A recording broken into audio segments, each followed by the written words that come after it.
gerak tubuh, kurang digerak-gerakin. Sepertinya loh, Sir. Ayo kita ajak adik-adik di rumah, kita nyanyi memuji Tuhan sambil kita menggerakkan tubuh kita supaya tubuh kita sehat. Mau? Oke adik-adik, kita bangkit berdiri adik-adik. Kita naikkan pujian tangan kanan, tangan kiri.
kami boleh beribadah kembali, dan kami bersyukur Tuhan, Engkau memperkenankan kami untuk mengikuti ibadah.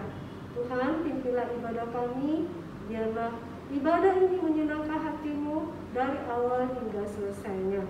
Kami serahkan waktu ini Tuhan, dalam nama Tuhan Yesus kami berdoa. Amin. Silakan duduk adik-adik. Masa kan kita mau dengerin firman Tuhan nih. Iya. Nah, bukankah Tuhan selalu sangat senang langsung kalau kita dipanggil untuk melayani? Tuhan senang sekali kita melayani. Iya, betul. Jadi kalau waktu Lause kasih tugas untuk melayani, mau nggak? Mau ya, adik-adik pasti ya. Iya, apalagi itu untuk Tuhan. Pasti Tuhan sangat senang ketika kita melayani dalam pujian, dalam menghafal ayat hafalan, atau dalam memberikan pujian persembahan atau doa persembahan. Tuhan pasti sangat senang. Iya, betul. Ada lagu Mana-mana Tuhan Panggil. Yuk kita nyanyikan lagu ini, Mana-mana Tuhan Panggil. Sambil kita mempersiapkan diri kita ya adik-adik ya untuk mendengarkan firman Tuhan, dan juga ada teman kita juga yang akan memberikan persembahan pujian.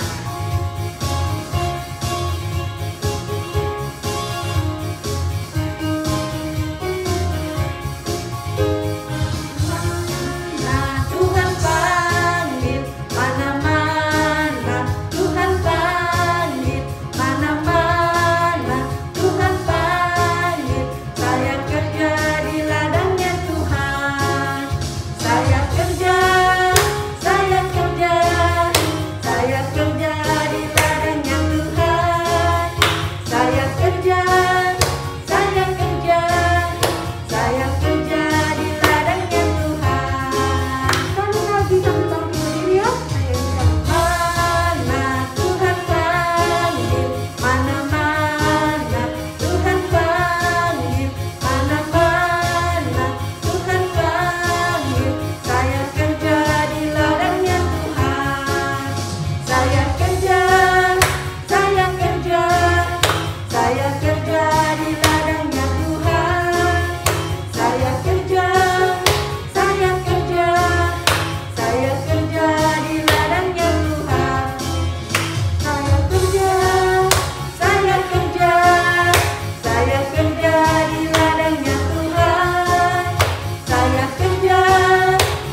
saya kerja di ladangnya Tuhan.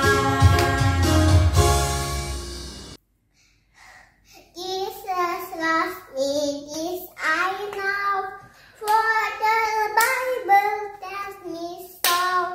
Little ones to him belong, when I look where I see his love.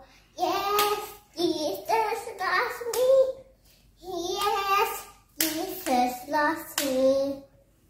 Yes, Jesus loves me. Good Bible tell me so.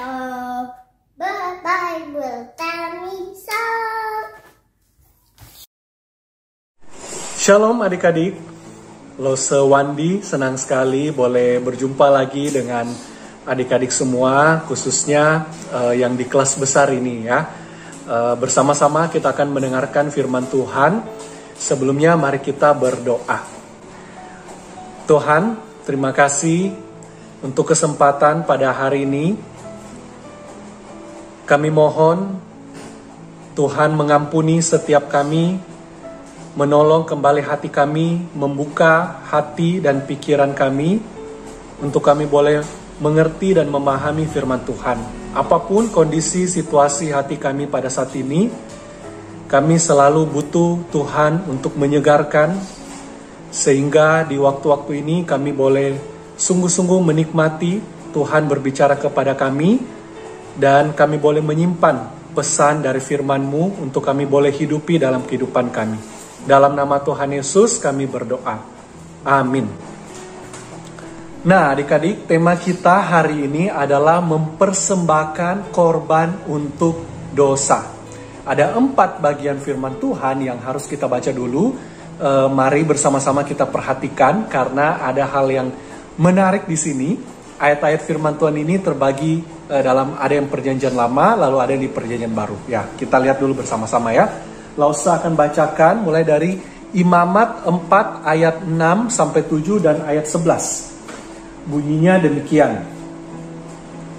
Imam harus mencelupkan jarinya ke dalam darah itu dan memercikannya sedikit dari darah itu 7 kali di hadapan Tuhan di depan tabir penyekat tempat kudus. Ayat 7, kemudian imam itu harus membubuh sedikit dari darah itu pada tanduk-tanduk mezbah pembakaran ukupan dari wangi-wangian yang ada di hadapan Tuhan di dalam kemah pertemuan, dan semua darah selebihnya harus dicurahkannya kepada bagian bawah mezbah korban bakaran yang di depan kemah pertemuan.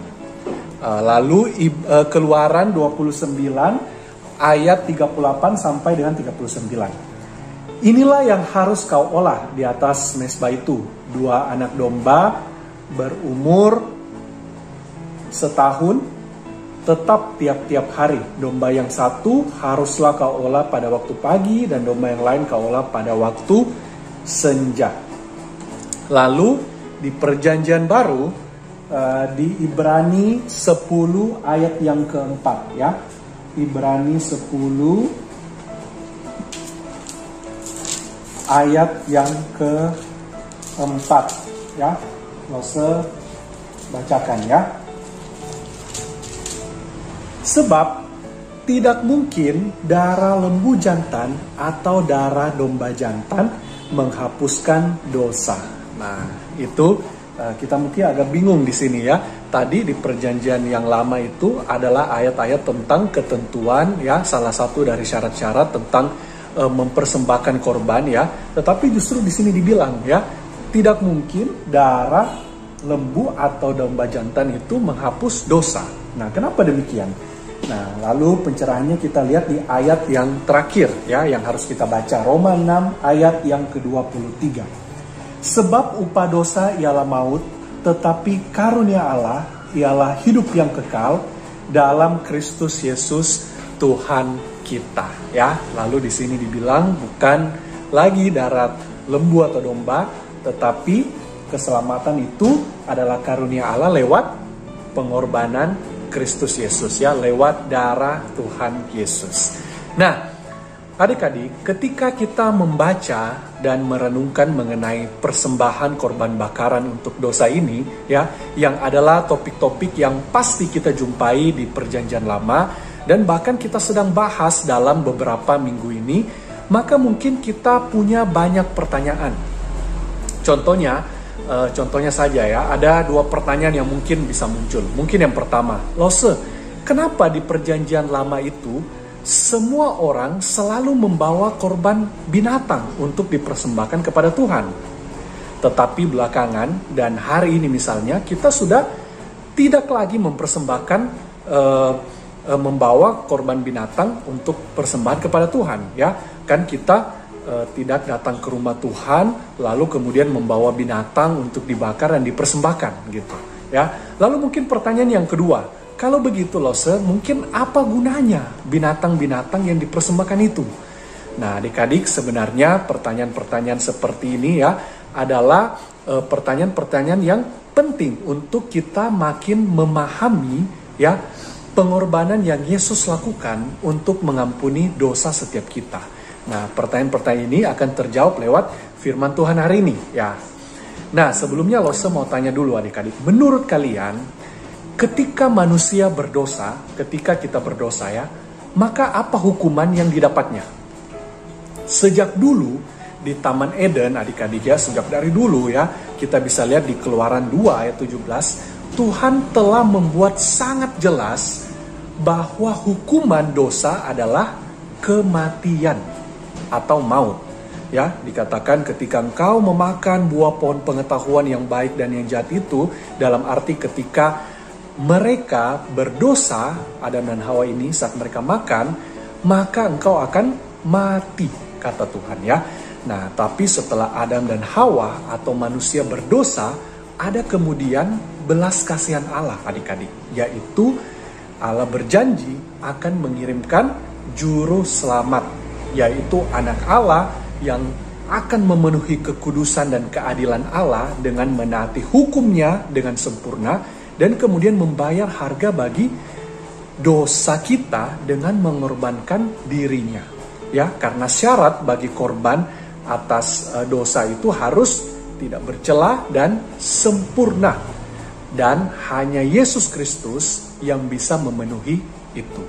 Nah, untuk menyediakan sarana pendamaian bagi manusia sampai saat itu tiba adik-adik ya, yaitu saat dimana Yesus telah menyelesaikan karyanya di atas kayu salib, maka Tuhan mengharuskan persembahan binatang. Nah, itu adik-adik, yaitu mengizinkan binatang dikorbankan, yaitu mati sebagai pengganti orang yang berdosa. Dan itu yang dilakukan di Perjanjian Lama itu. Dan persembahan binatang ini itu memang tidak akan bisa sempurna, tetapi akan menjadi sebuah gambaran ya yang menunjuk kepada karya Kristus nanti. Jadi dasar penebusannya bukan korban bakaran yang isinya binatang itu, tetapi dasarnya itu pada karya Kristus nanti ya. Jadi sekarang kita tahu bahwa kita tidak mungkin mau kembali lagi kepada mempersembahkan binatang yang dulu itu hanya gambaran dan simbol ya, dimana justru sekarang yang sesungguhnya atau yang real itu sudah datang, yaitu apa? Kristus sudah ada dan disalib dan mati sebagai korban bagi dosa-dosa kita ya. Makanya kita tidak membawa korban persembahan binatang lagi. Nah, adik-adik, umat Allah yang dulu di Perjanjian Lama, mereka semua tahu akan hal itu. Tahu bahwa Allah itu harus mengharuskan persembahan binatang untuk pendamaian dosa. Nah, contohnya siapa? Nuh itu mempersembahkan binatang. Abraham mempersembahkan binatang. Ishak dan Yakub juga ya, semuanya mempersembahkan binatang. Tetapi ya, setelah Allah berdiam di umatnya, dengan umatnya di kemah suci adik-adik pada zaman Musa di padang gurun ya, waktu pertama kali Tuhan menyuruh mereka membuat kemah suci, barulah pada saat itu Tuhan memberikan sistem persembahan yang lengkap ya, yang nanti kita lihat ya, di mana mereka tahu bahwa tidak ada cara lain di mana manusia berdosa bisa datang masuk ke dalam hadirat Allah yang kudus selain membawa pendamaian bagi dosanya. Allah itu sangat suci, manusia terlalu kotor karena dosa. Bahkan imam pun, ya, yang sudah kita belajar bahwa hanya imam yang bisa masuk ke dalam ruang Maha Kudus untuk mewakili orang Israel, imam itu sendiri tidak bisa masuk kalau dia tanpa dia terlebih dahulu mempersembahkan korban bagi dirinya sendiri, adik-adik, ya. Nah, dan sebenarnya adik-adik tahu nggak apa fokus utama dari ibadah kemah suci itu? Fokusnya adalah sebenarnya persembahan korban. Wah, segitu pentingnya, ya. Dan kalau kita lihat adik-adik, imam di dalam perjanjian lama itu terus-menerus mempersembahkan korban, ya. Ada banyak sekali jenis korban, masing-masing memiliki tujuan yang spesifik, ya. Dan ada cara-cara terperinci dari masing-masing korban itu, bagaimana dan kapan korban-korban itu harus dipersembahkan. Ada korban bakaran, ya, ada korban sajian, ada korban keselamatan, korban penghapus dosa, korban penebus salah, ya. Dan semuanya korban itu harus dipersembahkan tiap pagi dan sore bagi para imam dan semua orang Israel. Ada yang harus dipersembahkan di hari Sabat, ada yang harus di hari-hari khusus atau di hari-hari raya, adik-adik. Lalu untuk dosa-dosa komunitas itu bahkan butuh persembahan tambahan, ya, sebagaimana dosa-dosa pribadi, ya, yang dilakukan secara sengaja atau tidak disengaja. Nah, adik-adik, waktu kita tahu hal ini, ya, mungkin kita pikir, wah, kenapa rumit sekali, ya. Nah, belum selesai, adik-adik. Menurut kalian, ya, bagaimana contoh, ya, kalau kalian mau tahu perjalanan seorang umat Israel waktu mereka mempersembahkan korban? Nah, Losa akan beritahu, ya. Nah, kalian bisa lihat itu sebenarnya di Imamat 4 ayat 28b sampai 30. Pertama, ya, seorang umat itu kalau mau mempersembahkan korban, maka dia harus pilih, contohnya, ya, dia harus pilih kambing yang tidak bercela. Artinya apa ya tidak bercela? Kambing yang tampaknya sempurna, ya. Tidak boleh kambing tua atau kambing sakit, wah itu tidak boleh, ya. Lalu yang kedua, dia harus membawa kambing itu ke kemah suci, lalu memberikannya kepada imam yang bertugas. Ketiga, dia kemudian nanti harus meletakkan tangannya di atas kepala kambing itu, ya, menyimbolkan apa? Mengalihkan dosanya ke kambing, adik-adik, ya. Lalu yang keempat, dia kemudian menyembelih kambing itu, ya. Kemudian imam mempersembahkan kambing itu di mezbah untuk pendamaian bagi dosa bagi orang itu karena dosa yang dibuatnya. Nah, menurut kalian adik-adik, Losa mau tanya, apakah itu perjalanan yang menarik mempersembahkan korban? Atau itu perjalanan yang menyenangkan? Bagi banyak orang, ya, itu perjalanan yang panjang, yang khususnya secara khusus kalau dia membawa seekor kambing. Bayangkan adik-adik, kalau kita misalnya, ya, kita bawa kambing berjalan dari belakang perkemahan Israel, ya, kita lewati ribuan kemah, lewati banyak orang dan lewati banyak binatang, apalagi mungkin di sana kering, panas, berdebu, ya. Belum lagi kalau kambingnya lari begitu, ya. Wah, kambingnya berhenti untuk makan. Wah, kita harus arahkan kembali lagi itu. Lalu pada saat sampai mungkin kita harus tunggu lagi antrian persembahan. Maka sesungguhnya itu perjalanan yang kalau kita pikir, ya, penuh keringat, ya, banyak darah, ya, di mana-mana, melelahkan adik-adik. Lalu sebenarnya, ya, tidak peduli seberapa rajinnya imam dan seberapa rajinnya umat mempersembahkan korban bakaran, pasti selalu akan ada lebih banyak lagi dosa yang terjadi dan akhirnya membutuhkan lebih banyak lagi persembahan. Nah, sama seperti kita adik-adik, ya, seberapa sering kita datang mengaku dosa kita di depan Tuhan, maka mungkin dalam waktu-waktu ke depan kita mungkin bisa jatuh dan jatuh lagi, dan kita perlu datang untuk mengaku lagi dosa kita dan kita butuh sekali lagi pengampunan Tuhan. Maka adik-adik, ya, nah sebagai penutup, ya, kalau kita memikirkan betapa rumitnya ini, maka sesungguhnya apa yang Tuhan ingin ingatkan bagi umat Israel melalui semuanya itu dan bagi kita. Sesungguhnya Tuhan ingin mengingatkan kita akan dua hal. Yang pertama, betapa kita sebagai anak-anak Tuhan, kita terus-menerus dan kita sangat membutuhkan juru selamat. Kita tidak dapat melewati satu hari tanpa kita menyadari bahwa kita membutuhkan Tuhan Yesus hari ini. Kita tidak bisa sempurna ya, tapi kita bisa berjuang dengan kita bersandar lagi pada Tuhan yang sempurna yang telah melakukannya bagi kita. Yang kedua, adik-adik, dengan semuanya ini, maka Tuhan ingin mengingatkan kita bahwa dosa itu adalah hal yang sangat serius dan membutuhkan harga yang begitu mahal ya. Jadi mari kita belajar menjaga diri kita dan taat atas apa? Atas rasa syukur dan terima kasih karena Tuhan telah membayar harga yang begitu mahal atas dosa-dosa kita. Amin. Mari bersama-sama kita berdoa. Tuhan, terima kasih. Kami sebagai anak-anak-Mu, kami semua suka dengan hadiah. Dan kami bersyukur Tuhan telah memberikan kepada kami satu hadiah yang sempurna, yang tak ternilai. Yaitu Engkau mengorbankan diri-Mu bagi kami sebagai pendamaian atas dosa-dosa kami di atas kayu salib.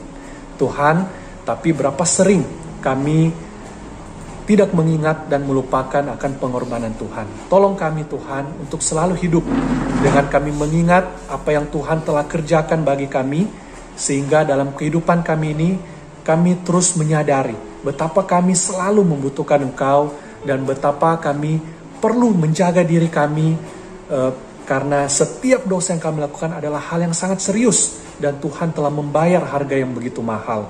Tuhan, tolong kami selalu hidup dengan rasa syukur dan taat kepada Tuhan sebagai rasa terima kasih kami atas pengorbanan Tuhan yang besar. Terima kasih Tuhan, dalam nama Tuhan Yesus kami berdoa. Amin. Imamat 11 ayat 44a. Sebab akulah Tuhan Allahmu, maka haruslah kamu menguduskan dirimu dan haruslah kamu kudus sebab aku ini. Wah, Rosa, kita kan sudah mendengarkan firman Tuhan ya. Firman Tuhan yang sangat baik agar setiap kita boleh bertumbuh. Nah, Ini saatnya kita memberikan persembahan lewat rekening yang ada di bawah ini dan barcode yang ada di atas ya. Mari kita memberikan persembahan dengan sukacita. Kita nyanyikan lagu beri syukur.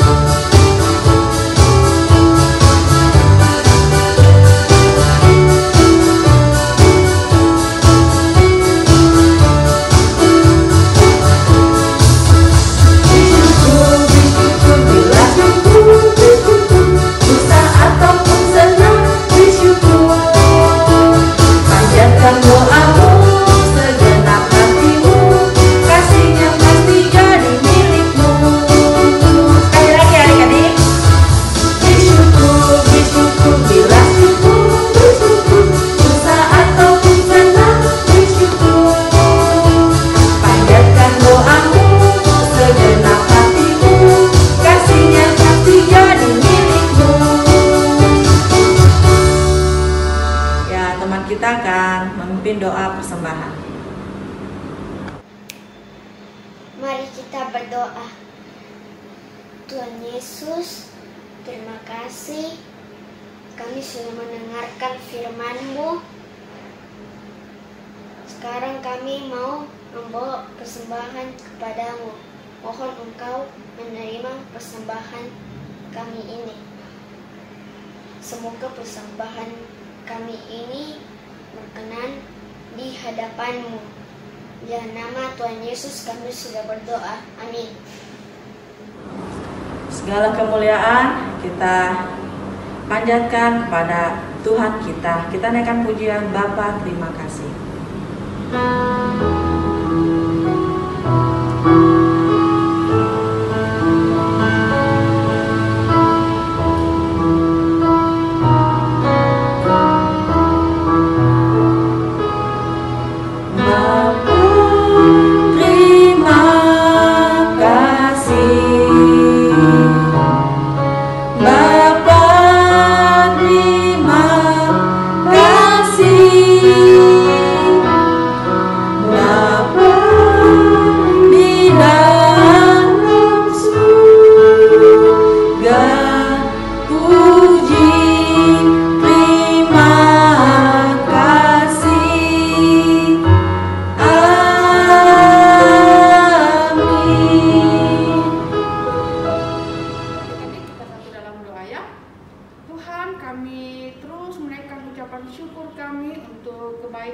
pemeliharaan Tuhan dalam kehidupan kami hingga saat ini. Kami bersyukur hari ini kami boleh kembali beribadah kepada Tuhan, kami boleh memuji Tuhan, memberikan persembahan kami, dan kami boleh diberkati dengan firman-Mu. Terima kasih Tuhan untuk penyertaan-Mu. Kami mohon pertolongan Tuhan saat ini, biar Tuhan yang memberkati, menolong, menyertai, memelihara kehidupan setiap anak-anak kami. Ketika mereka sedang belajar dari rumah, ketika mereka sedang melakukan aktivitas mereka, biar Tuhan yang menolong, memampukan mereka, menyertai dan memimpin hidup mereka. Juga bagi orang tua mereka, Tuhan tolong mereka dalam menjalankan usaha, dalam pekerjaan yang mereka lakukan, biar anugerah dan pertolongan Tuhan ada dalam kehidupan mereka. Terima kasih Tuhan sekali lagi untuk waktu ini kami boleh beribadah kepada Tuhan, biar semuanya itu menyenangkan hati Tuhan. Di dalam nama Tuhan Yesus kami berdoa. Amin. Wah, adik-adik, senang sekali ya. Tidak terasa kita sudah di bulan 9 ya adik-adik. Wah, kita beberapa waktu lagi kita akan mengakhiri tahun ini. Wah, kita bersyukur untuk penyertaan Tuhan walaupun kita masih secara online ya adik-adik. Tapi Lose berharap kita tetap semangat, kita terus berdoa biar ada waktu yang Tuhan berikan bagi kita boleh kembali bersama-sama di sekolah minggu. Nah, hari ini Lose mau berterima kasih buat adik-adik yang sudah terus setia melayani, yang ditelepon sama Lose-Losenya yang bersedia melayani. Terima kasih ya untuk pelayanannya. Juga untuk Lose-Lose yang sudah memberitakan firman Tuhan dan membawa pujian hari ini, ada Lose Lia dan Lose Foni. Terima kasih ya Lose.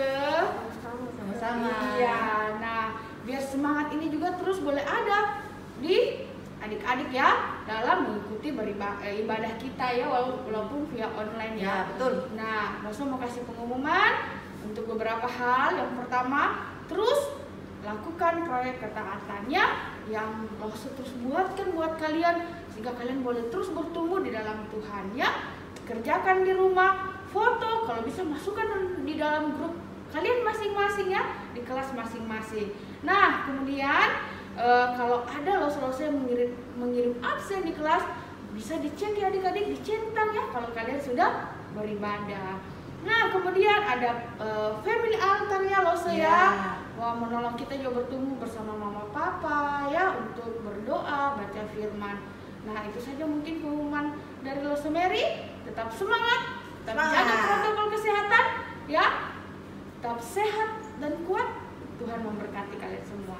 Kita berjumpa di sekolah minggu depan. Tuhan Yesus memberkati. Dadah.